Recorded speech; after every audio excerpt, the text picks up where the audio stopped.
Hello friends, welcome to our channel. Friends, आज आपण अतिशय महत्त्वाचा विषय पाहणार आहोत, तो म्हणजे सलोखा योजना.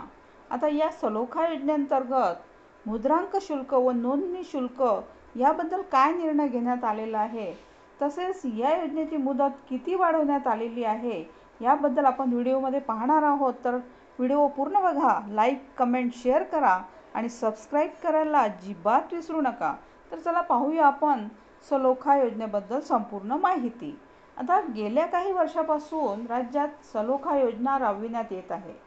आता सदर योजनेचा कालावधी 2 वर्षाचा होता, मात्र आता यात आणखी 2 वर्षांनी वाढ करण्यात आली आहे.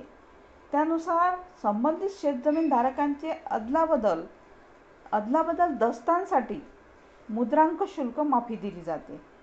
आता या योजनेचा कालावधी वाढवल्यानंतर शेतकऱ्यांना यामध्ये आता दिलासा मिळणार आहे.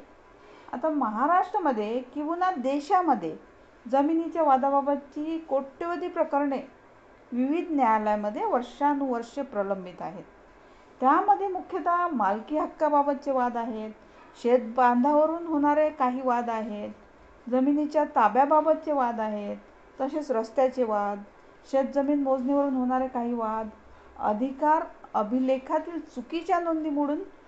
चुकीच्या नोंदीमुळे जे होणारे वाद आहेत ते वाद, शेतीवरील अतिक्रमणावरून होणारे वाद, तसेच शेत वहिवाटीचे वाद आहेत, भावाभावातील शेती वाटणीचे वाद आहेत, तसेच शासकीय योजनेतील त्रुटी किंवा प्रस्ताव अमान्यतेबाबतचे वाद इत्यादी कारणामुळे शेतजमिनीचे वाद समाजामध्ये आहेत. आता या पार्श्वभूमीवर शासनाने शेतजमिनीचा ताबा व मालकीबाबत शेतकऱ्यातील आपापसातील वाद मिटविण्यासाठी व समाजामध्ये सलोखा निर्माण होऊन एकमेकांमधील सौख्य व सौहार्द वाढीस लागण्यासाठी सलोखा योजना राबवली जाते.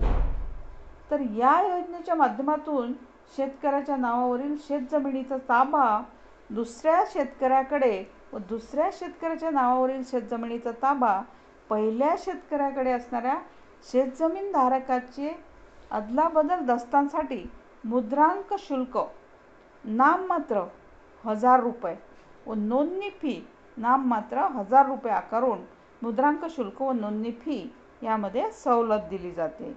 या योजनेमध्ये एवढी सवलत दिली जाते.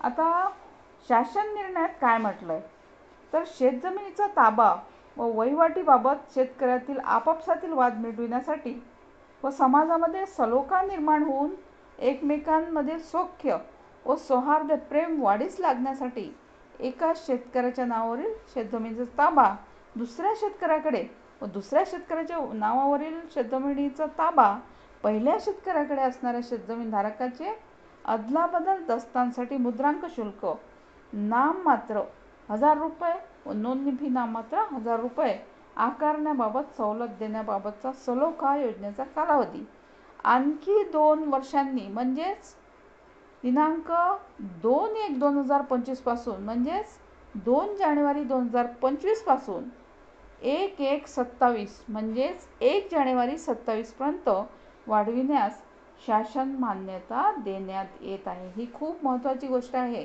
की 2 वर्षाचा कालावधी वाढवण्यात आलेला आहे. तो म्हणजे 2 जानेवारी 2025 पासून 1 जानेवारी 2027 पर्यंत या योजनेचा कालावधी वाढवण्यात आलेला आहे. तर ही माहिती होती सलोखा योजनेबद्दल. थँक्यू.